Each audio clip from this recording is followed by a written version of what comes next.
Chapiter one hilarave ascum hole la solul de fin dapre midi filtrate travers les horts feneters ameno dashcum hole. Progen de longs traines doré sur le parquet. The grand salonix harried un leger parfum de bois serré et de roses anciens. Un parfum d'une époque révolue mais obstinément préservé. Dehors, les jardins es etendean dans un chaos, soignusment in tretenu fruit de générations, de soins méticulu trahissant portent des traces de négligence palindroids, là où les mauvaises herbes océan défire l'ordre établi. Si était le genre de mason qui inspirait le respect, sinon l'affection, et elle en aurait pourquoi qu'une impression de permanence tranquille si dégagée de ses house plafonds et de ses lords rideaux. Portant, que même, Hastings, elle avait remarqué des entrées dans la aussi après-midi là. Une tension sustendait cette quiétude, non sente. Murmura-t-il à Poirot tandis qu'ils s'y tenaient prise de la cheminée. Quet chacun s'y attend quelque chose ou quelqu'un. A despotis you grist a Poirot persons, phrases, insistance passant d'un invité à l'autre. Le détective n'était pas de nature incline aux déclarations théâtrales, mais il avait le don de percevoir les traces imperceptibles de malaise qui serenaient une piece. Il adjusta son noad papillon impeccable et tapota sartemp d'un doig verni. Hastings, mon ami, le tensionniste un signal. C'est un avertissement non pas nécessairement de catastrophe, mais de l'imperfection humaine. Il faut observer, réfléchir et penser. C'est tout. Ashcombe Hall avait été loué pour le mois par Madame Céline Darville, une ancienne première ballerine de renom, dont la réputation de beauté et de fantaisie coulait dans les théâtres londoniens comme un scandale. Madame Darville avait invité un petit cercle de connaissances, de familles et d'artistes pour un week-end de musique, de conversations et, prétendait-elle, d'inspiration artistique, portant, même lorsque Poirot observait les hearts et les invités, une tension sous-jacente de rivalité, de jalousie et de rancœurs inavouées planait dans l'atmosphère, dans un coin, assise avec une élégance délicate, s'y trouvait Lady Beatrice Wentworth, la matriarche veuve d'un petit domaine prosper. Son expression était polie, travaillée, mais son regard person trahissait une certaine impatience de l'autorité de la pièce, faisant tinte sortasse de thé avec une cure en argent d'un rythme presque métronomique. Était ce système.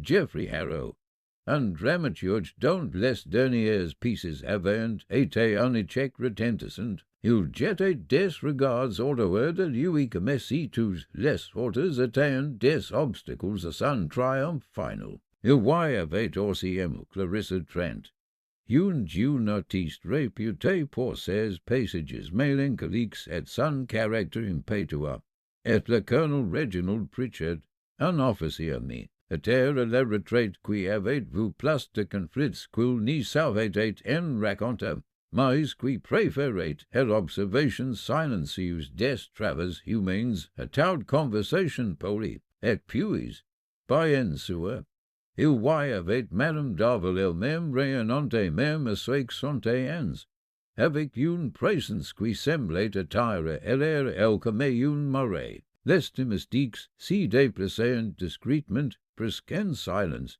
que mes consciences, que chaque geste, chaque marche pouvait être scruté par des yeux qui mesuraient avec une précision invisible. Et Mamie Hawkins, la gouvernante, était une femme redoutable dont le regard perçant pouvait percer les faux semblances, et James, le valet de paille, portait des plateaux de thé et de biscuits avec a rigueur d'un soldat, by que ces tremblements occasionals trahissent une nervosité plus sonneuse dans le commis de la campagne que dans une salle gruelante de dieux mondains complexes. Say Hastings qui, le premier, rompit la légère tension, avec son maladresse habituelle et by involonté, un indroit Plutarch charmant, en est si pas Poirot, dit-il en jetant un coup d'œil l'ordre de lui avec el optimisme naïf d'un homme qui ignorait encore quel charme de si est demeures masquet souvent quelque chose de plus sombre, et le charme, Hastings, he est la masque derrière lequel l'âme humaine si rêve par petites touches, répondit Poirot d'un ton suave, en ne possédant une pausière imaginée de son manche. Without regard non human si qui est vu, mais aussi si qui est caché, remarques, par exemple, le léger sourire de Lady Beatrice, qui trahit son mécontentement, et le mouvement nerveux des doigues de M. Harrow, qui révèle son impatience et son irritation. Si sont autant d'indices, oui, même les plus infimes, presque imperceptibles.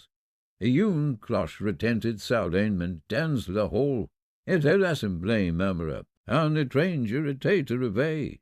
Annonce une voix sèche hachée par l'interphone. La tension, subtile mais persistante, s'intensifia. Le regard de Poirot s'aiguisa. Une nouvelle présence dans une maison comme celle-ci n'était jamais anodine. Quelques instants plus tard, un homme grand et élégant entra. Sa présence imprègne d'autorité et d'ambiguïté. Il s'agissait de M. Victor Pembroke, critique d'art dont les critiques pouvaient faire ou défaire une carrière. Son sourire était courtois, mais son regard trahissait un calcul qui n'échappe pas à Poirot. Le détective remarqua aussitôt le léger crissement des choches de Pembroke sur le sol une affectation. Peut-être, ou le signe inconscient de quelqu'un qui saurait paraître à l'aise. Tandis que les présentations si poursuivantes, Madame Darville traversa la piste avec la grâce d'une artiste chevronnée, sa voix douce mais autoritaire. Mes chers amis, dit-elle, profitons de ce week-end comme si le monde extérieur n'existait pas. Et l'art, la conversation et les rires, voilà nos compagnons. Important, même, en parlant, Poirot perçut une légère anxiété dans ses gestes.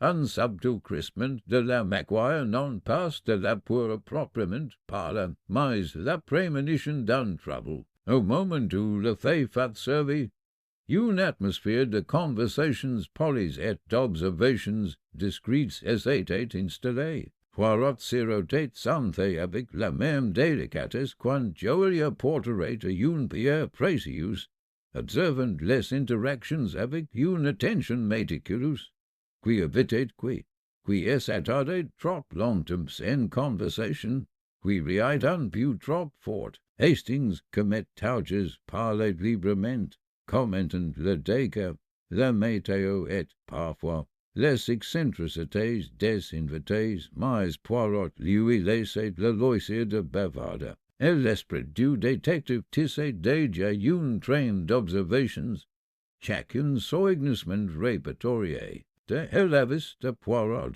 Si était le cadre idéal pour une énigme, non pas qu'un crime était commis par encore, mais parce que la nature humaine, confrontée à un environnement aussi confiné et intime, avait cette fâcheuse tendance à révéler ses vertus comme ses vices. Et lui, Hercule Poirot, en avait aucun doute, le week-end Ashcombe serait loin d'être ordinaire, tandis que les ombres s'allongeaient et que les premières lueurs du crépuscule envahissaient les jardins.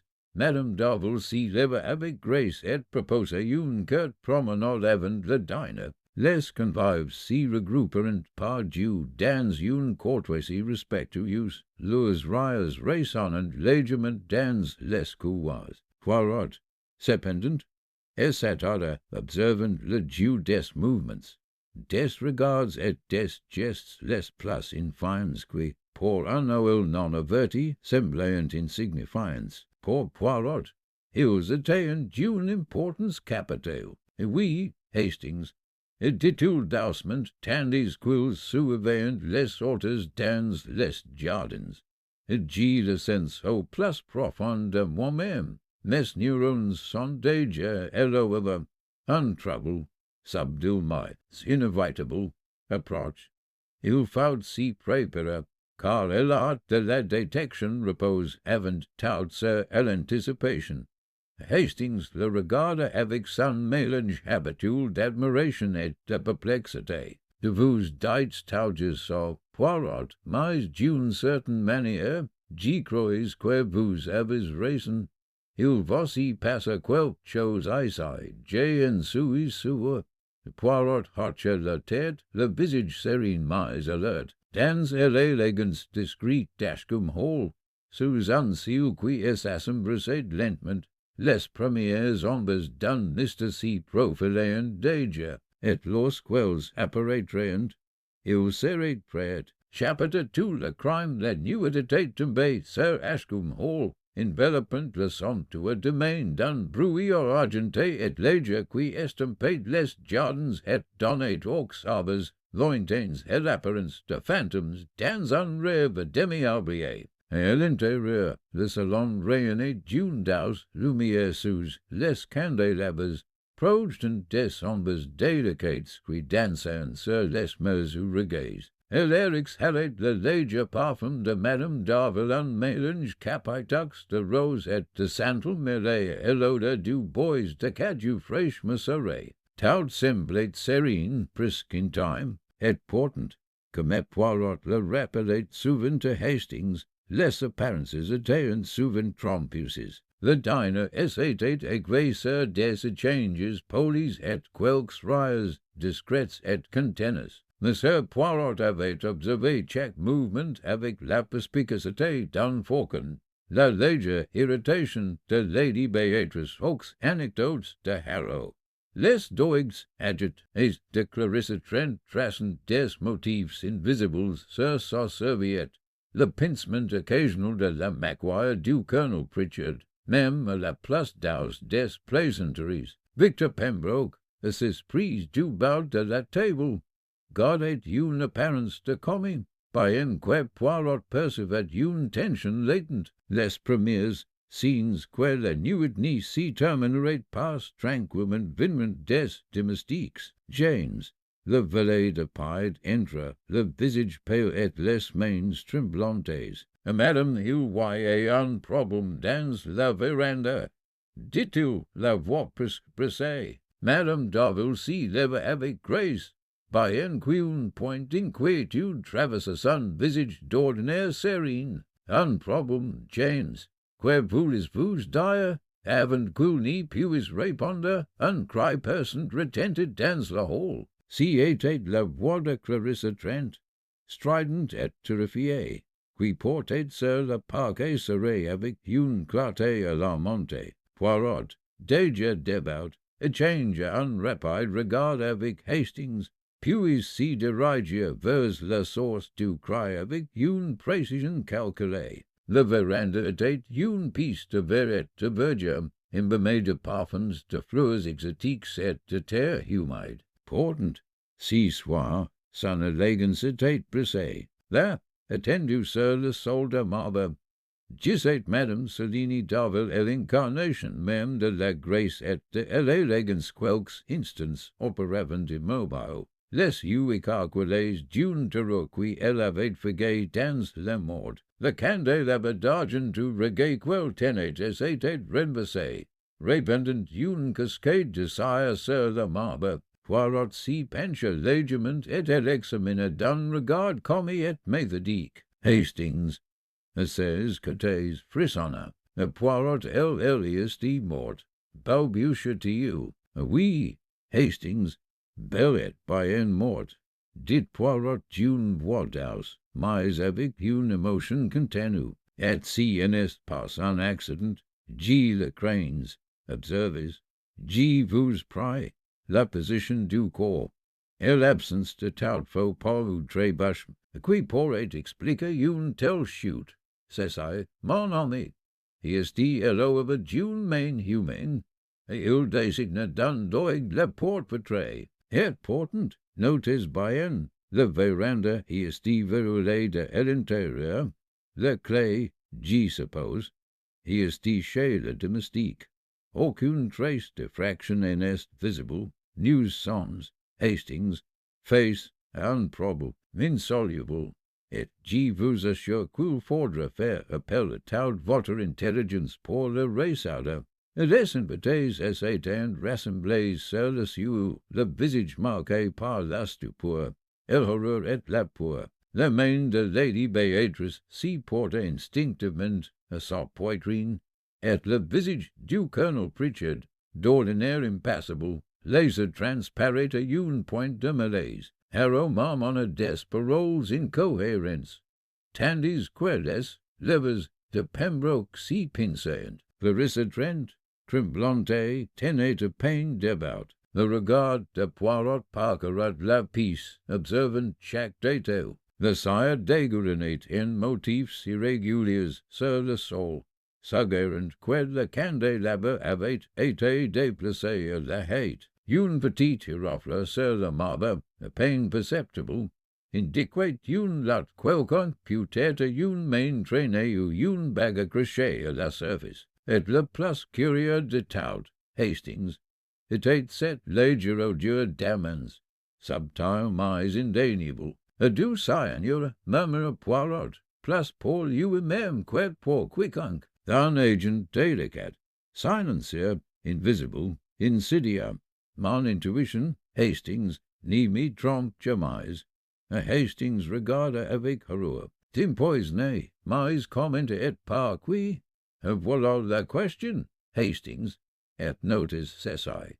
Et l'absence d'empreintes à l'extérieur, la véranda fermée à clé news sons bellet bien confrontés en Mr. d'une subtilité exquise. Un muetria dans une pièce ou tous pouvaient voir, et pourtant personne n'ici doubtait de rien. Quelle ingéniosité ou quelle folie! Les invités s'y tirent lorsque Poirot s'y leva et s'adressa à you d'un commis mesuré. Mesdames et messieurs, je vous prie de rester dans la maison. La police sera appelée, certes, mais jusqu'à son arrivée. Je vous demande n'y pas quitter cette pièce. Personne, absolument personne, n'y doit s'y rendre en ces appartements, ni quitter le hall. Le moindre mouvement, le moindre geste, sérénité, la muetterie est parmi nous. Et il est de mon devoir de découvrir la vérité. Victor Pembroke plissa les yeux. Et vous insinuez que l'un de nous est lettré? Poirot inclina la tête. Je n'y sais rien d'inconsidéré, monsieur. Je observe, je prends note, et je pose des questions, mais les faits sont évidents. Madame d'Arville estime, haute, les circonstances de son mort sont inhabituelles, et le cercle des personnes présentes y est restreint. C'est élémentaire, et pourtant si souvent négligé. Dans une maison close, le suspect n'est jamais à l'extérieur. Le muetterie est quelqu'un ici, si soit, dans cette pièce même ou dans une pièce at Nantes, Lady Béatrice prit ensuite la parole. D'une voix tremblante mais suffisamment ferme pour capter l'attention. Mais qui parmi nous qui pourrait commettre un tel acte? L'expression de Poirot est adoucite, mais à peine. Ah, madame, c'est là tout le mystère. Et c'est précisément pourquoi il faut faire travailler ses méninges. Mobile, opportunité, méthode, tout doit être examiné avec patience, chaque regard, chaque hésitation, chaque geste est un indice. Et sois en sur la vérité. Une fois révélée, n'y se prendra personne qui a vraiment observé.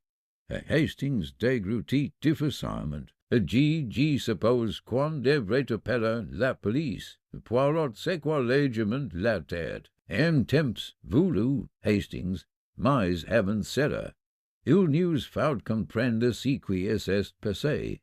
Les premiers instants, les premières réactions sont les plus instructives. Observez, mon ami, car le cœur humain si trahet même lorsque is interest et impassable. Alors quelle la confusion et les mummes commençant, essaye de parmi les invités.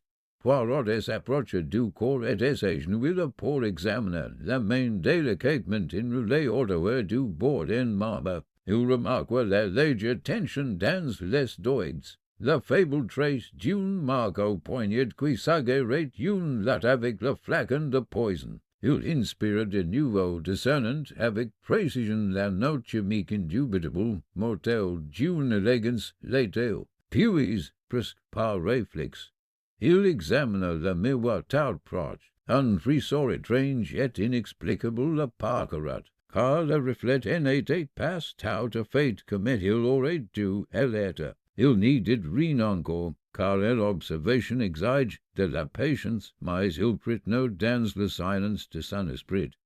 Une danseuse, un miroir, une présence et quelque chose manquait, quelque chose d'absent. Les invités, pressentant la gravité de la tragédie et peut-être le danger latent que Poirot laissait entrevoir, et s'inquiétaient de place en place. Les sanglots de Clarissa Trent étaient étouffés mais persistants, et l'attitude rigide du Colonel Pritchard s'aguerrait davantage de retenue que de chagrin. Lady Beatrice s'offrait avec son Maguire, un mince foil dissimulant une agitation intérieure. Victor Pembroke serrait les Maguires sous l'effort de s'y contenir, et Harrow n'y disait rien.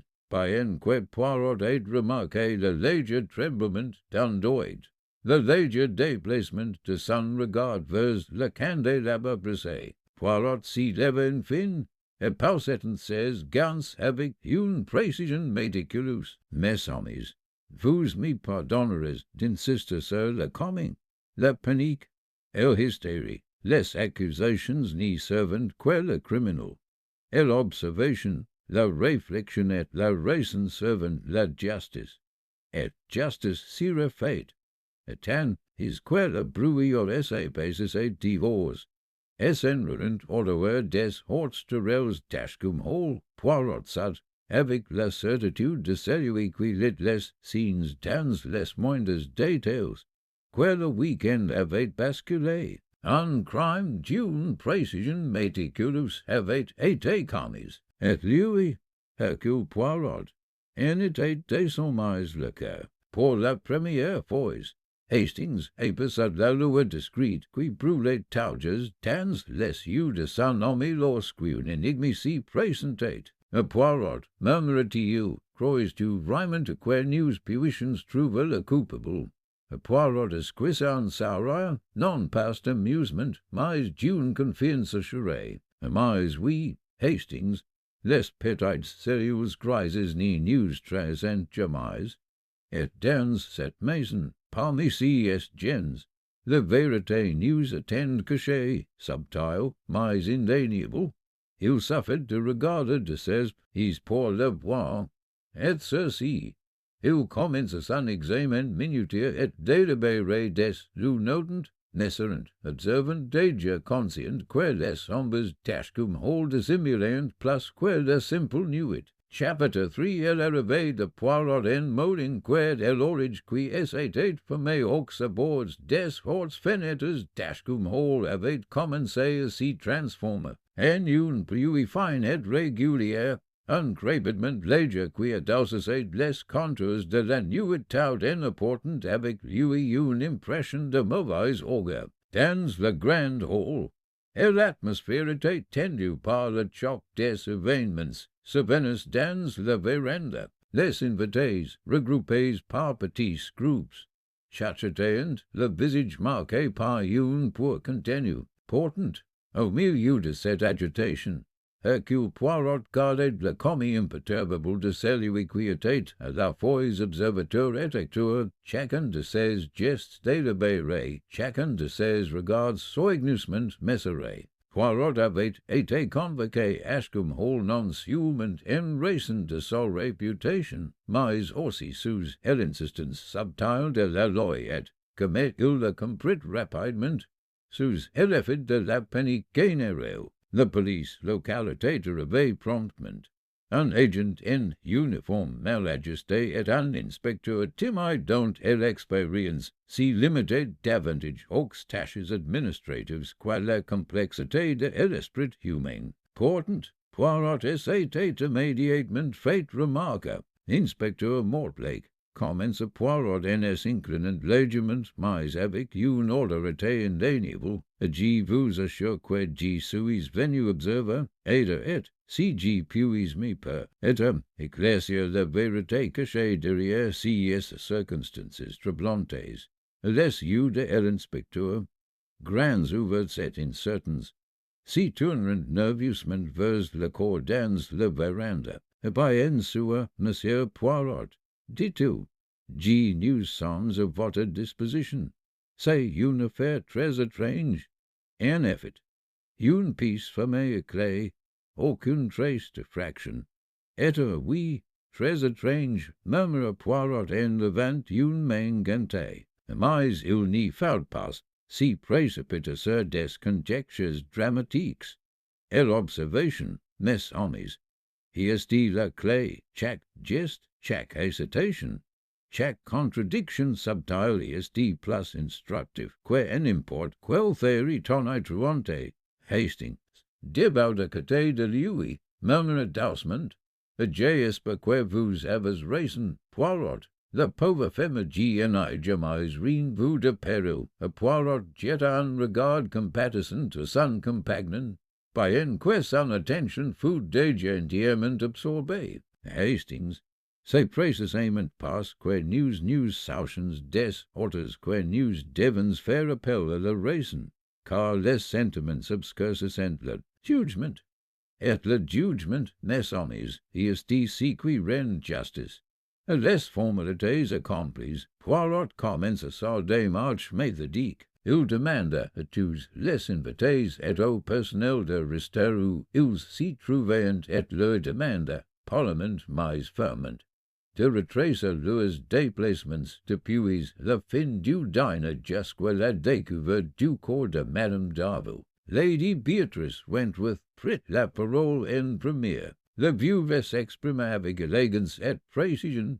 Décrivant comment elle s'était retirée au salon pour lire une lettre d'un parent éloigné. Poirot remarqua cependant une légère hésitation lorsqu'elle évoqua les 10 minutes précédentes, le crayon silence qui laissait supposer un abus ou une dissimulation. Vint ensuite le colonel Reginald Pritchard. Sa voix était coming, presque lorsqu'il décrivit sa promenade dans la galerie.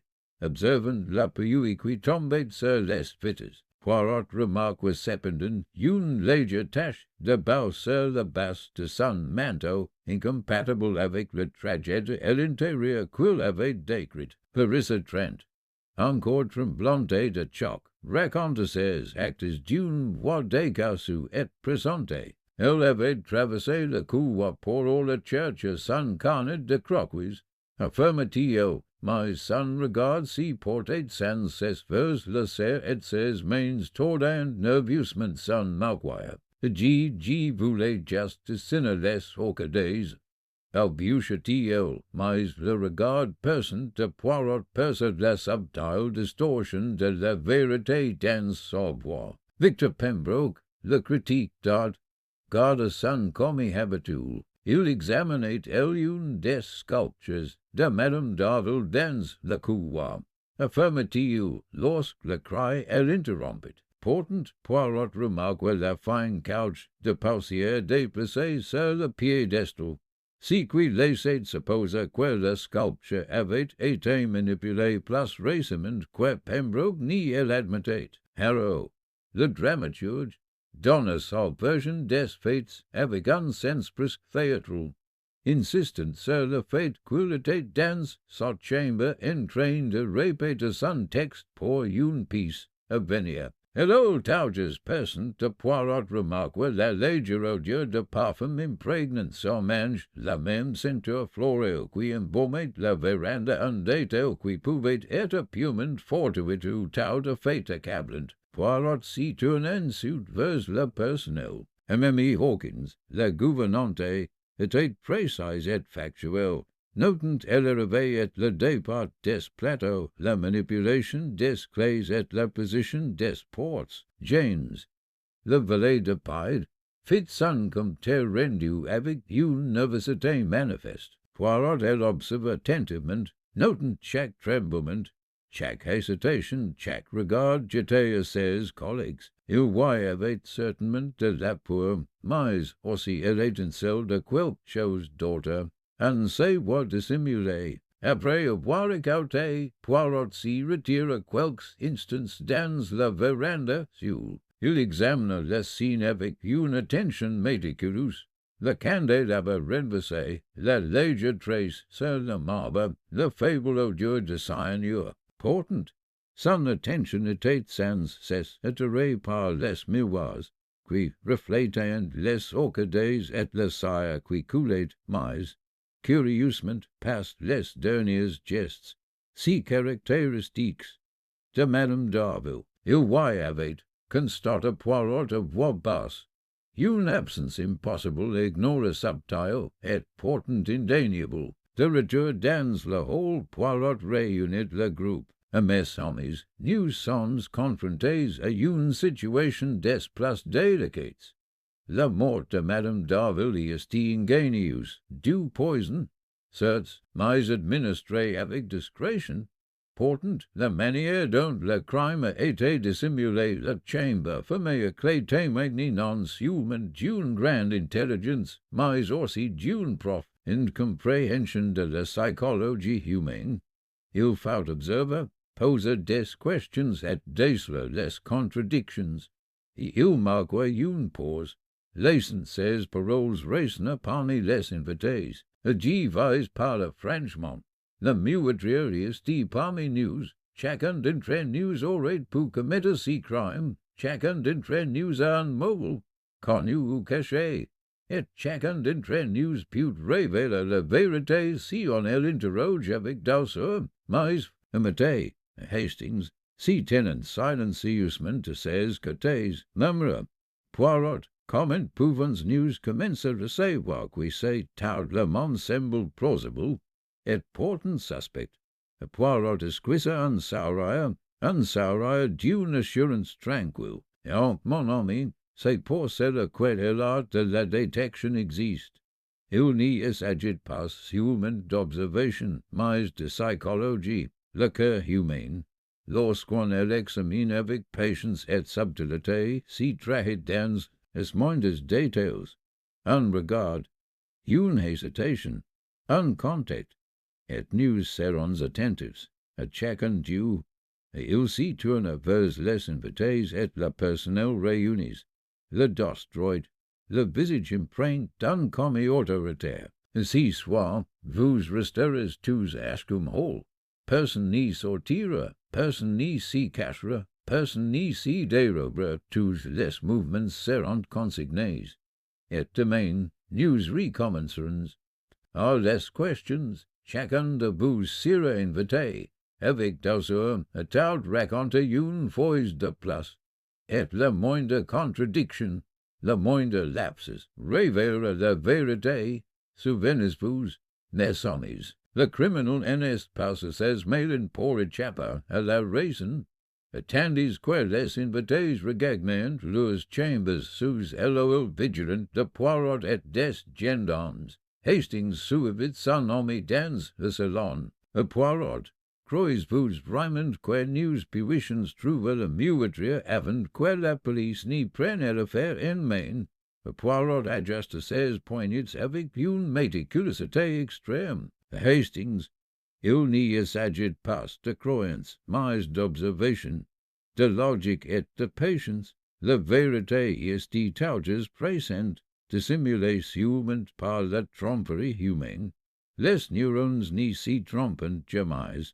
Et ainsi, at humol, nous verrons qu'aucun détail n'est trop insignifiant, aucun geste trop anodin, aucun mensonge trop subtil pour passer inaperçu. Dehors, la pluie continuait de tambouriner doucement contre les hautes fenêtres. À l'intérieur, les occupants du logement, dormant, dans sommeil agité, chaque ignorant, quet chaque pensée, chaque secret, chaque crainte était désormais scruté par un homme dont l'esprit fonctionnait avec la précision d'un horloge. Hercule Poirot était déjà éloigné, et le jeu avait commencé. Chapitre 4. Les questions commencent le matin si leva Sir Ashcombe Hall, baigné d'une lumière pale et hésitante, de celles qui filtrant à travers de pies nuages gris et qui font scintiller les surfaces polies du vaste domaine d'un éclat filtré et réfléchissant. Ever de la nuit précédente planète encore en chaque recoin une trace de choc et de malaise, palpable pour quiconque est sensible aux tensions humaines. Même la pluie, désormais réduite à une bruine persistante, semblait murmurer des secrets infouis, attendant d'être révélés. Hastings, Towers fidèle et légèrement anxieux, surveillait Poirot tandis que le détective s'y préparait pour sa journée de travail. Le plateau du petit déjeuner du Belge, dressé avec une précision méticuleuse, demeurait intact tandis qu'il réfléchissait aux événements survenus dans la véranda. Son esprit, Towers méthodique, passait de l'observation à la déduction avec la régularité d'un métronome. Mon ami, commença Poirot d'une voix comme en ajustant sa cravate. Hier soir, nous avons observé le scène. Ainsi passe, mais l'observation seule n'y suffit pas.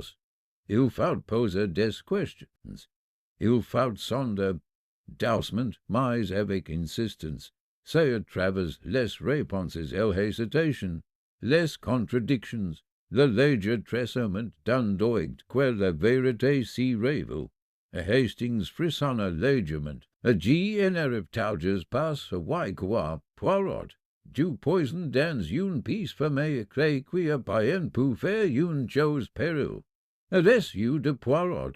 Gris et persons commerciaux d'un faucon, pétrin d'un léger amusement. Oh, Hastings, voilà la question. Et pourtant, la réponse s'y trouve dans la question elle-même. Le muetterie est ici, dans cette maison, et j'ai bien l'intention de découvrir les coulisses. Y est que dissimule la malice sous une apparence civilisée. Et l'inspecteur commence son enquête matinale dans le salon, où chaque invité essaie d'être réuni sous la surveillance discrète des policiers. La méthode de Poirot était d'ausmais implacable. Quelques mots, un regard précis, une question soigneusement choisie, autant d'éléments destinés à déstabiliser les masques que chacun arborait. Lady Beatrice went with fat la première. Poirot remarque with a léger tremblement de ses mains la façon dont elle serrait sa tasse de thé, et le regard fiend qu'elle portait vers la véranda, trahissant une pensée qu'elle n'y formula pas à voix haute. Madame, commença-t-il, vous étiez sous pendant quelques minutes avant la découverte du corps. Pourriez-vous décrire précisément vos mouvements et les pensées qui vous ont traversé à l'esprit durant si laps de temps? À la voix de la vue était passée, mais Poirot perçut une brève hésitation. J'ai laissé une lettre de Marcassin, dit-elle d'un ton distingué. Rien de place. Alors, mais Hastings, murmura Poirot, remarques la pause. Ainsi passe. C'est dans la hésitation que l'âme humaine laisse souvent sa signature la plus révélatrice. Vint ensuite le colonel Reginald Pritchard. Il parla avec une précision militaire qui n'y dissimulait rien. Si en est la révélation progressive de la vérité. Il avait certes parcouru la galerie, mais la tache sur son manteau et la légère humidité de son manche suggéraient une excursion et l'extérieur une contradiction. Le regard perçant de Poirot enregistre si détail, silencieux mais accablant dans sa subtilité. Clarissa Trent était visiblement nerveuse. Son récit était hésitant. punctuae de tremblements et de regards fiance. Elle insistate sur le fait qualité de la church sun carnet de croquis, mais le léger parfum impregnant son mange identique, celui de Madame Darville soulevait une question que Poirot n'avait pas encore passée. Harrow, le dramaturge, avait une explication théâtrale, comme s'il répétait un texte plutôt que de relater la réalité. Ses gestes étaient précis, sa voix passée, et pourtant Poirot perçut le moindre indice. Un doigt qui tressaillit à l'évocation de la véranda, un oeil qui s'y porta furtivement sur le candélabre brisé. Subtil, certes, mais pas imperceptible pour les petites cellules grises de Poirot. Victor Pembroke, le critique, affichait un commis imperturbable, mais Poirot remarqua de subtils gestes d'inattention. Une légère trace de poussière sur ses mains, une pointe de distraction dans son regard, un imperceptible sourire sur ses lèvres lorsqu'il évoquait la caution récente de Madame Darville à ses critiques. Il voyait du désir et du ressentiment. Hastings murmura Poirot, et de leur rencontre, le risque de crime augmente, et l'attention de Poirot s'y porte ensuite sur le personnel. Mme Hawkins, le gouvernante, était précise mais sur la défensive, conscient de sa position et de l'attention qu'elle suscitait. James, le valet de paille, était nerveux. Ses tremblements trahissaient un secret qu'il n'avait pas encore révélé. Le regard de Poirot s'attarda sur lui. Patience, Hastings, murmura-t-il, tout s'y révélera en temps voulu, même le silencieux dit un langage. Oui, et on put le déchiffrer si elle en sait comment. L'interrogatoire était méthodique. Poirot n'y tolérait aucune interruption, aucune diversion, aucune conclusion hâtive. Chaque invité et membre du personnel était subtilement amené à relater ses déplacements, ses motivations et ses souvenirs, et chacun, à son tour, révélait de minuscules incohérences. Les fils d'une tapisserie plus vaste que si un œil attentif pouvait commencer à entrevoir. C'est durant cette séance que Poirot remarqua quelque chose d'étrange.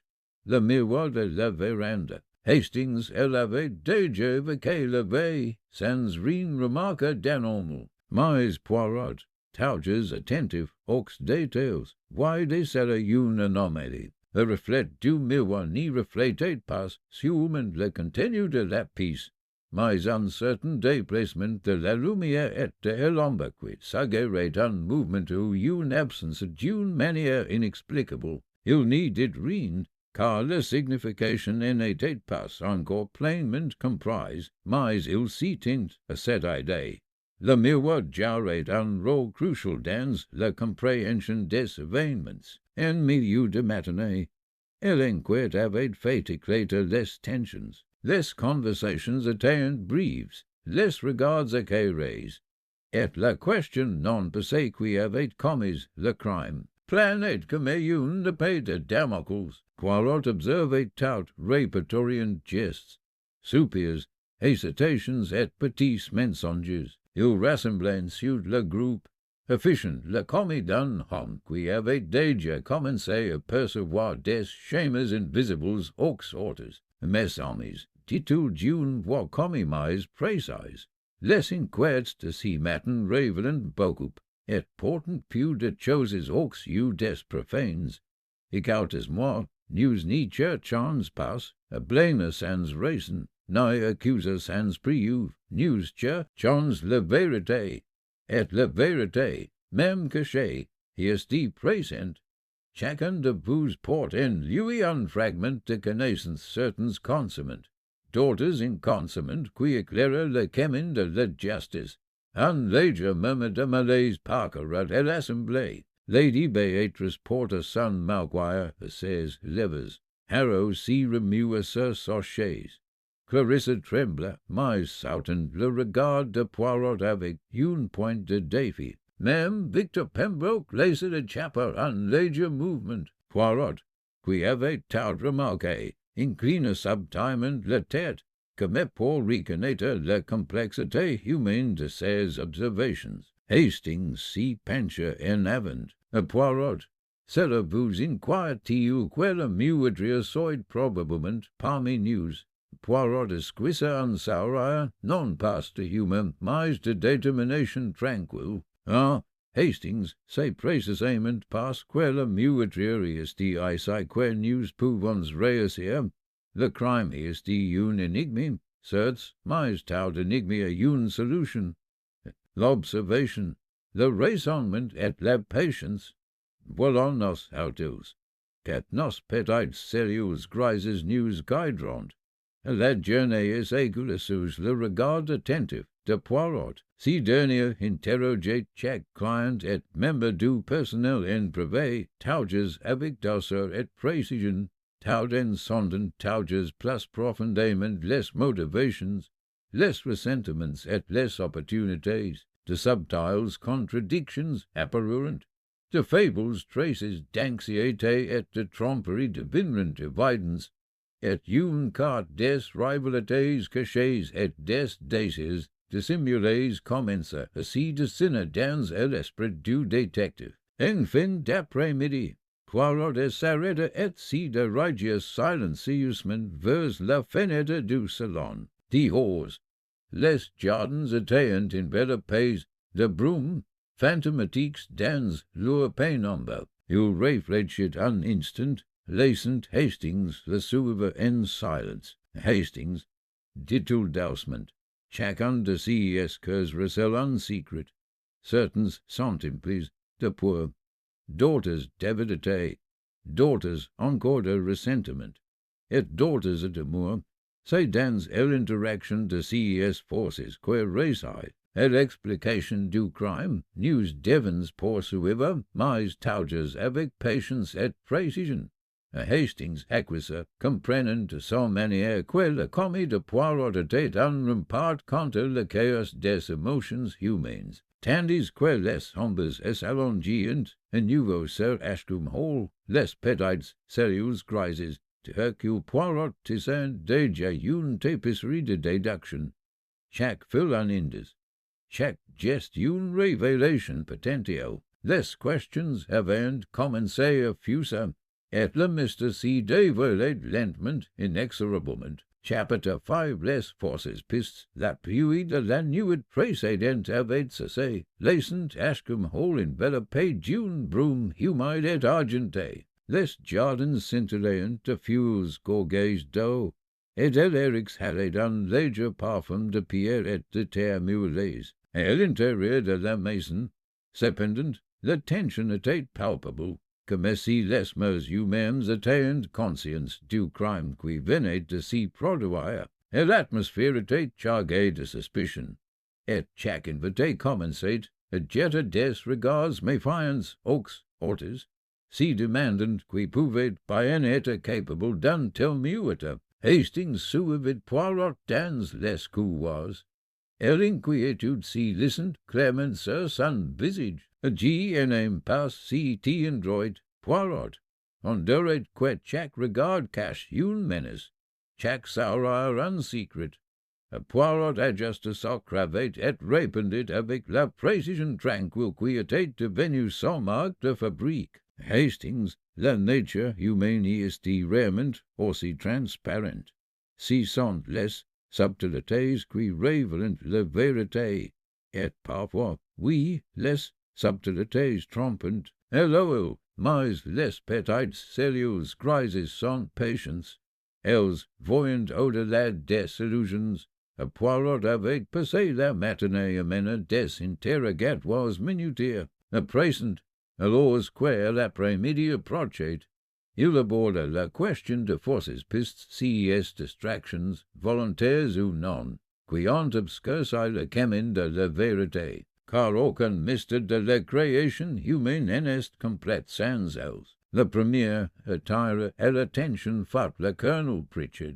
La veille, son explication d'une promenade solitaire dans la galerie semblait plausible, mais Poirot avait remarqué la tache sur son manche, Après quelques questions supplémentaires, le colonel admit, a contrecoeur, et cet abrievement glissé dans le jardin des trempés, soi disant pour observer l'effet de l'orage sur la fontaine, sans récit, by un quet partiellement véridique.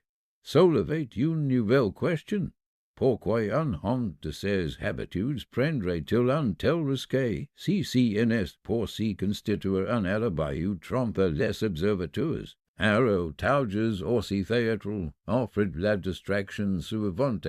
Le dramaturge, frustré par ses récents échecs et enquer désespéré d'attention, s'y comporta de manière des plus ostentatoires, marmonnant, à propos de spectres invisibles dans le hall, les yeux constamment tournés vers les miroirs, et les mains traçant des lignes imaginaires dans l'air. Les autres invités commenceront à le soupçonner presque instinctivement. Lady Beatrice murmura à Hastings, et Ulysses dit sûrement impliqué, sur un homme passionné de théâtre touré de cette façon.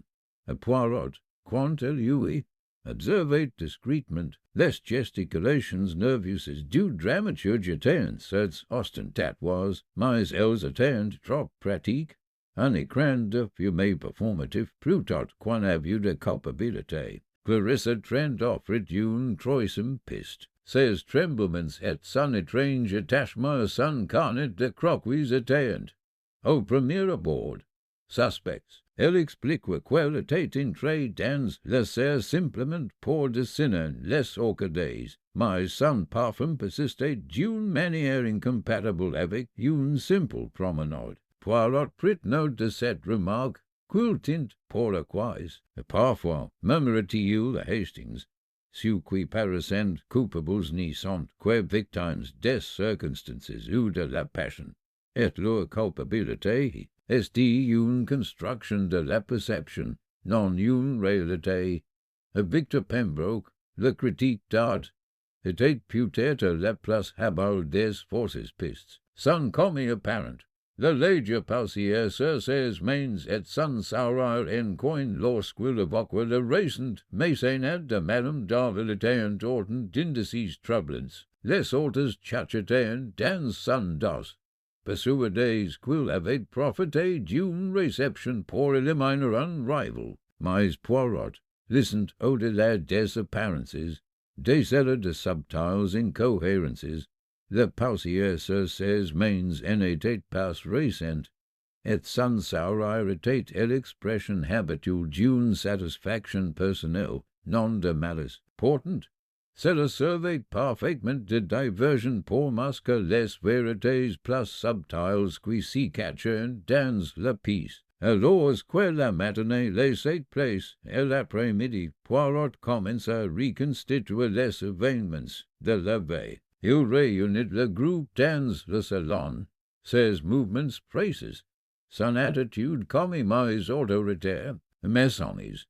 Commence-t-il à recevoir un crime terrible a été commis, chacun de vous est témoigné, et chacun de vous porte dans ses paroles, ses gestes et ses hésitations, un fragment de vérité, mais il existe aussi des fragments de fausses pistes intentionnels ou non.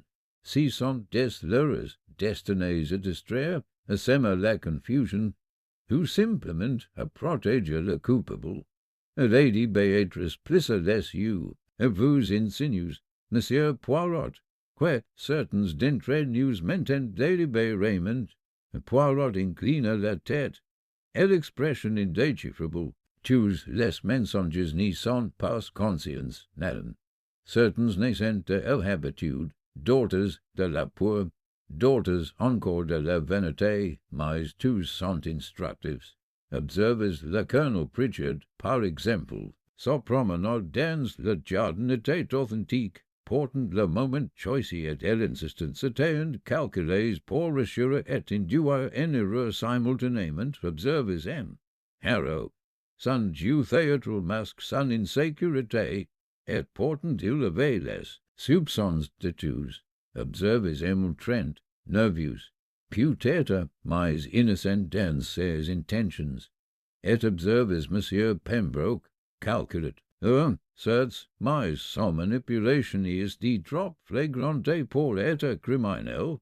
Hastings si pencha prise de lui et murmura, Poirot, c'est difficile suivre tant d'entre you semblant coupables, et pourtant vous les écartez. Less you de Poirot patron legiment. Oh, mon ami, c'est la tau de l'art. L'esprit humain is de facilement trompé par l'ostentation, par si qui attire le plus et l'attention. Le véritable criminal agit subtilement. Silencieusement et avec assurance, si dissimulant dans l'ordinaire. Il faut toujours regarder au-delà des apparences, car c'est dans les détails négligés que réside la vérité. Poirot reprit alors son examen méthodique de la véranda. Il scruta le candélabre, notant l'angle précis de sa chute. Il inspecta le miroir, dont le verre reflétait la lumière de façon inattendue, sa surface presque imperceptiblement déformée. Et il perçut la faible odeur de cyanure qui persistait dans l'air, une signature chimique aussi subtile que le coup de pinceau d'un maître. Il s'arrêta devant le miroir, remarquant quelque chose qui avait en lui une vive curiosité. Hastings observes attentivement si reflet, dit-il, si en est pas sûrement le verre qui est dit trompeur, mais l'absence qu'il révèle, regardez bien, si qui est dit présent, et pourtant si qui manque. La réponse n'y réside pas dans l'évidence, mais dans le vide. Hastings fronça les sourcils et disparut. Vous voulez dire quelque chose dans le miroir? Poirot esquissa en sourire. Oui, Hastings, mais cette révélation est prématurée. Il faut d'abord laisser les suspects si dévoiler par leurs actes, leurs paroles, leurs gestes. Patience, mon ami, patience. Les forces pistes n'y servent qu'à égayer l'esprit. Elles distrayent l'oeil non averti, mais les petites cellules grises, appliquées avec diligence, voyant au-delà de toutes les illusions, et à la tombée de la nuit, les invités furent laissés dans leurs chambres sous la surveillance discrète de Poirot. Chacun revint avec un mélange d'anxiété et de curiosité, ignorant si que si dernier avait déjà déduit, mais ressentant le poids de son regard scrutateur. La subtile pression de son observation était comme un courant doux et inexorable, invisible mais irrésistible. Hastings marchait aux côtés de Poirot dans le couloir, la voix basse. C'est exaspérant, Poirot. Il semblant tous cacher quelque chose, et pourtant je n'y suis pas sûr que l'un soit vraiment coupable. Poirot adjusta ses gants avec une méticulosité extrême. Ah, Hastings, c'est précisément la tau le défi, forces pistes, diversions, forces pistes. Voilà les outils de ceux qui violent rester invisibles, mais on n'y peut échapper à la logique, à la psychologie, et à l'application patiente de nos petites cellules grises. Demain, nous en saurons plus. Les fools si dénarront, les masques tomberont, et le criminel si dévoilera par acte ou par inadvertance. Dehors, les premières lueurs du crépuscule filtrèrent à travers les fenêtres imbées d'Ashcombe Hall, et à l'intérieur, le drame humain s'y poursuivait.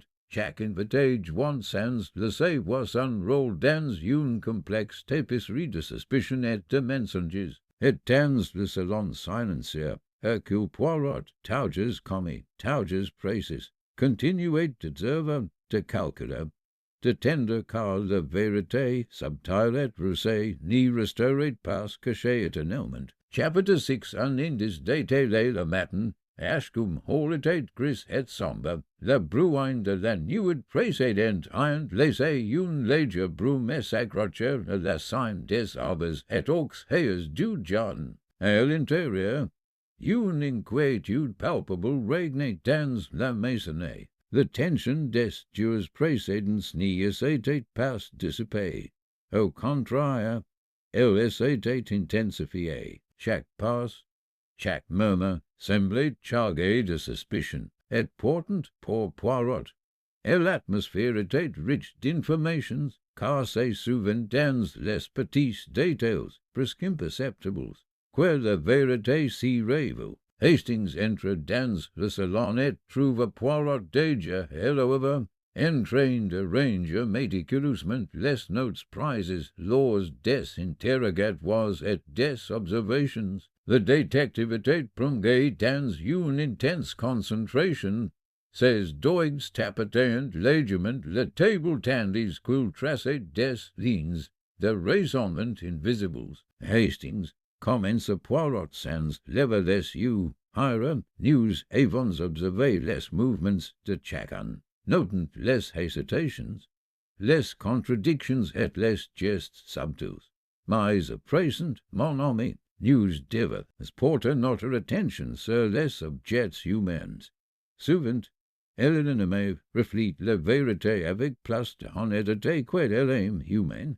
Un gant de travers, une empreinte de pain visible, une lettre mal placée, autant de témoins qui n'y pouvaient mentir. Hastings s'y pencha au-dessus de la table, scrutant les notes méticuleuses. Poirot, vous voulez dire que l'esprit s'y trouvait dans les objets plutôt que dans les personnes. Mais oui, répondit Poirot avec un léger sourire. Les gens sont intelligents, mais les objets, lorsqu'on les observe avec patience et attention, révèlent la réalité que les humains cherchent à dissimuler. À présent, Hastings, retournant sur les lieux du crime, la véranda était silencieuse. Les orchidées et les plantes exotiques s'y dressant comme les témoins silencés de la tragédie. Poirot s'y déplaçait avec précaution parmi les fleurs. Son regard scrutinait chaque surface, chaque reflet. Le sol de marbre scintillait légèrement sous la lumière du matin, et le candélabre renversé gisait là où il avait été lavé. Pourtant, si en étant pas les détails les plus évidents qui captionnent l'attention de Poirot, mais quelque chose de plus petit, de plus subtil. Son regard s'y posa sur le bord de la table de la véranda, où une fine épingle cheveux était à demi dissimulée parmi les pétales éparpillés. Poirot les ramassa du bas des doigts gantés et l'examina attentivement. Si en était pas la présence de l'épingle qui importait, on pouvait la perdre. Le laisseur Thomas who la transporta sans raison particulière, mais son orientation et son emplacement étaient inhabituels. Une légère trace de powder, presque imperceptible, la recouvrait, mais elle était indéniablement présente sous la lumière du matin. Hastings s'y pencha en avant, perplexe. De la powder, Poirot. Quel genre de powder? Est-ce de Poirot pétillante? Ah, Hastings, voyez-vous, si en est pas une simple powder, un résidu chimique, subtil et précis, insuffisant pour être détecté sans un examen attentif, et pourtant significatif. Un moment d'inattention, un effeuillement, et la main du criminel les attraise. Observez, mon ami, cette powder est compatible avec un produit cosmétique du father Giles, utilisé d'une manière tout à fait inhabituelle dans cette maison, et pourtant il y est là. Pourquoi, Hastings, du father Giles s'y trouverait-il sur cette épingle cheveux? Tandis que Hastings réfléchissait, le regard de Poirot s'y porta sur les miroirs de la véranda. Pour la troisième fois, il remarqua une étrange anomalie. Le reflet du candélabre renversé n'y correspondait pas exactement à sa position réelle. Les ombres et les angles étaient légèrement décalés, suggérant un mouvement au moment du décès une latte peut-être, ou une tentative subtile de détourner l'attention. Poirot see to an brusquement vers Hastings, et maintenant Hastings, la plus grande révélation est la suivante. El épingle, cheveux, la powder, le reflet tout cela dessine une présence insoupçonnée. Legit, as du criminalité traces, et portent in fine. Il était censé rester invisible, et portent. Il y est là, moment sans vérité. Hastings fronça les sourcils, mais qui Poirot, comment ainsi petit objet peut-il révéler un muetria? La question, Hastings, n'est pas seulement de savoir qui, mais si quoi cela signifie. Did Poirot d'une voix d'house observer à nouveau la powder? C'est du rouge à lèvres, certes, mais appliqué avec soin prescritement. Et l'épingle cheveux, utilisé de la même manière, saga une personne méticuleuse. Vanitius et habité à maîtriser les apparences. Réfléchissez, Hastings, qui parmi nos invités ou notre personnel possède ces caractéristiques un degré suffisant pour orchestrer un tel crime sans la moindre erreur. Hastings réfléchit un instant, puis secoua la tête. Ça pourrait être un import lequel, mais el épingle, cheveux le rouge sans réduire les possibilités, non. Poirot acquiesça. En effet, Hastings, et si l'on combine ces éléments avec nos observations, la pièce formée clé, les subtiles contradictions dans les témoignages, les faibles traces de présence chimique, un schéma si de sign, le criminel est quelqu'un qui, dit avec précision, dont la vanité et l'aveugle aux moindres détails, et dont la compréhension de la psychologie lui permet de manipuler les apparences, et aussi penche de nouveau sur l'épingle cheveux, la façon tourne délicatement entre ses doigts, et si n'est pas tout, Hastings, la powder est sur le bout, comme elle appliquée avec soin pour n'y pas être repérée portant. Sans déporter le mauvais témoigne d'une précipitation un moment crucial. Peut-être là, est-ce que le muetria a compris que le cri attirerait des témoins, de petits gestes, en apparence insignifiants, si révélants, mon ami, comme est la vérité dissimulée à la vue de tous, les yeux de Hastings est écarquillerant. Le Poirot vous insinue que cette épingle cheveux pourrait permettre d'identifier le muetria. Les petits yeux gris de Poirot brillants, mais oui, Hastings, si n'est pas seulement l'épingle cheveux, ni seulement la powder, ni seulement les miroirs, c'est la combinaison et l'alignement des objets, des reflets et des gestes. Un indice isolé peut tromper, mais intégré à la trame des prius. Il révèle la main invisible, et l'esprit subtil qui s'y cache derrière le crime, et maintenant Hastings, nous devons observer à nouveau tous les invités. En gardant ces détails à l'esprit, et il s'y lève les mains quantées passées délicatement sur la table en marbre. Chaque geste, chaque mouvement, chaque objet négligé est une révélation potentielle, et l'épingle cheveux est petite. Certes, mais entre les mains d'un observateur attentif, c'est une clé, nous verrons quel, secrets elle dévoile.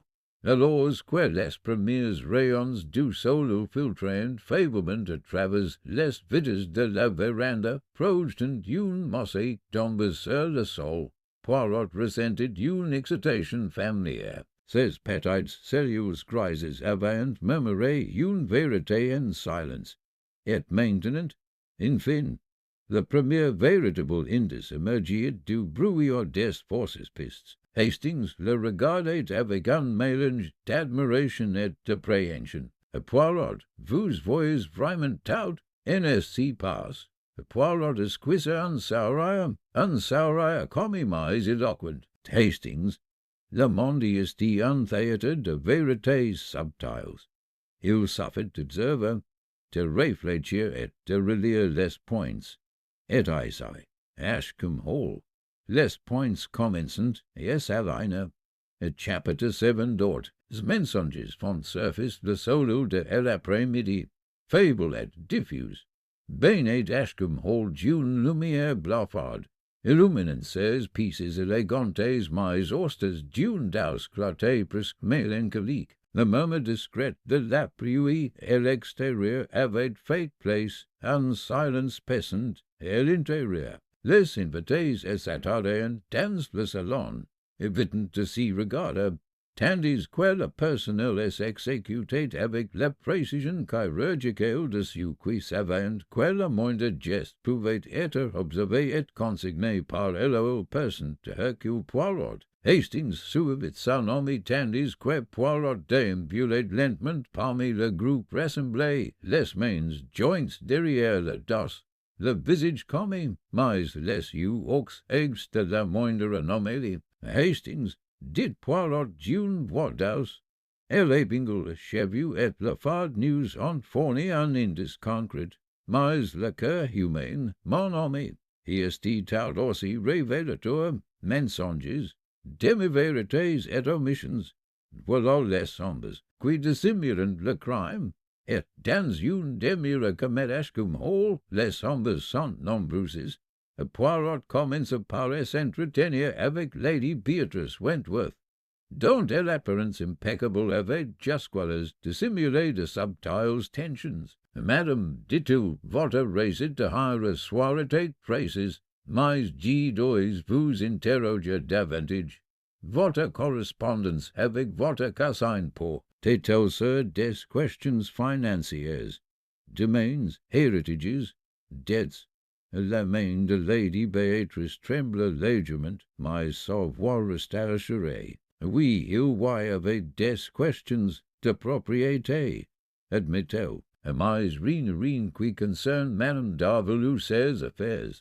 Poirot, cependant, perça dans son expression une lueur de hésitation, un léger pincement des lèvres, qui laissait présager le contraire. Mais les questions financières peuvent être complexes, madame, et elles s'entremêlent souvent de façon inattendue avec les sentiments humains. Merci de votre franchise. Poirot s'y tourna ensuite vers Victor Pembroke, le critique dont le commis lui avait paru jusque-là inébranlable. Monsieur, commence Poirot, vos récents critiques des protégés de Madame d'Arville étaient moins favorables qu'on aurait pu l'espérer. Si pourrait-il que la rivalité professionnelle ou l'envie ayant influencé votre décision? Pembroke esquissa en sourire. Vous permettez bien des suppositions, Monsieur Poirot, mes critiques sont honnêtes, et mes échanges avec Madame d'Arville furent courtois et professionnels. Elle envie et inspire pas ma plume. Et oh, mais parfois, monsieur, répondit Poirot d'une voix douce, et elle envie est une chose subtile. Elle s'y cache des apparences de politesse, et pourtant elle peut influencer les plus petits gestes en regard, en commentaire, en mouvement, news-verens. Oui, news-verens. Et l'attitude de Clarissa Trent, quand elle avait subtilement changé son énergie nerveuse laissa place à un point de défi lorsque Poirot elle interrogia sur ses relations avec les autres invités. Avez-vous eu des désaccords avec Madame d'Arville? Demanda-t-il doucement. Clarissa hésita, passe proprement parlant. Des désaccords, mais elle critiquait mon travail. J'ai un état vexé. Oui, mais je n'y lui aurais jamais fait de mal. Je l'admirais. Et pourtant sa voix s'éteignit et son regard si baissa. Le léger parfum de son parfum persistait, et Poirot envisageait la possibilité d'une interaction secrète ce soir-là. Le colonel Pritchard, tauges aussi réservé, fit le suivant. Les questions de Poirot étaient subtiles, presque conversationnelles, mais chaque phrase était soigneusement choisie pour déceler les incohérences. Colonel demanded to you, vous avez évoqué votre promenade dans la galerie et votre brève excursion au jardin. Étiez-vous seul un moment donné, ou étiez-vous accompagné? Le regard du colonel s'y porte brièvement sur Harrow. J'ai été seul, oui, mais il s'y put que j'ai accressé d'autres personnes dans le cours brièvement. Et en effet, dit Poirot d'une voix douce, et pourtant, mon ami, la présence d'autrui, même fugace, put modifier la perception. Il faut noter chaque détail, même ce qui paraissait insignifiant. Harrow, de son côté, était devenu de place en place théâtral. Son récit de ses répétitions était mêlé de grandiloquences, mais Poirot was désolé de subtiles contradictions. Monsieur Harrow, observa Poirot d'une voix commis, vous dites répéter dans votre chambre, or vos empreintes digitales, à peine visibles, ont été retrouvées sur la table du conservatoire. Comment expliquez-vous cela? Harrow rouged, mais n'y donna aucune explication directe. G.L.I. peut-être touché inconsommant, numérait-il. Payen quest es you trahissent irritation et anxiété, et l'attention de Poirot s'y reporta alors sur le personnel. Et même Hawkins, le gouvernante, était précise, mais certaines omissions dans son récit soulevaient des questions. Et même Hawkins, avez-vous remarqué un comportement inhabituel parmi le personnel hier soir? La gouvernante hésita. James semblait nerveux, mais il laisse tauges. Quant aux sympathies et bien, G and I rien remarqué de particulièrement étrange. La soirée s'est déroulée comme d'habitude. Poirot plissa légèrement les yeux. Homme de la nervosité, oui, mais parfois la nervosité masque des connaissances. News Devons observa attentivement chaque détail comme tel. Finalement, Poirot réunit le groupe pour une discussion plus approfondie. Mes amis, dites-vous, nous comprenons désormais qu'au-delà des prix matériels et l'épingle à cheveux, le phare de jazz, les reflets, il existe une autre dimension, les failles cachées, les griefs inavoués, les ressentiments dissimulés sous une façade de bienséance. Certains sont peut-être inoffensifs, d'autres importants, et certains, G. le crains, ont pu influencer l'acte terrible qui est produit, et il marque une pause, laissant ses paroles faire leur chemin. J'ai relevé des contradictions dans les témoignages, des incohérences dans les gestes, de subtils signes d'agitation. Chacun est un fil conducteur, et de ces ensembles, ils forment un motif qui pourrait nous mener au responsible, si n'y sont pas seulement les objets qui révèlent la vérité. Hastings, mais aussi les mensonges trop soigneusement élaborés, les vérités trop soigneusement dissimulées. Hastings jeta un coup d'eau à l'ordre de la pièce. Inquiet, Poirot, voulez-vous dire que presque tout le monde essaie quelque chose à cacher?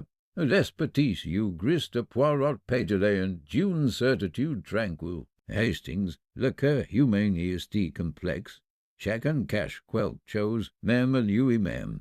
Si n'est pas la culpabilité qui motive la dissimulation, mais la peur, la vanité ou la honte, notre tâche est de distinguer l'insignifiant de l'essentiel, la diversion de la vérité est comme whole.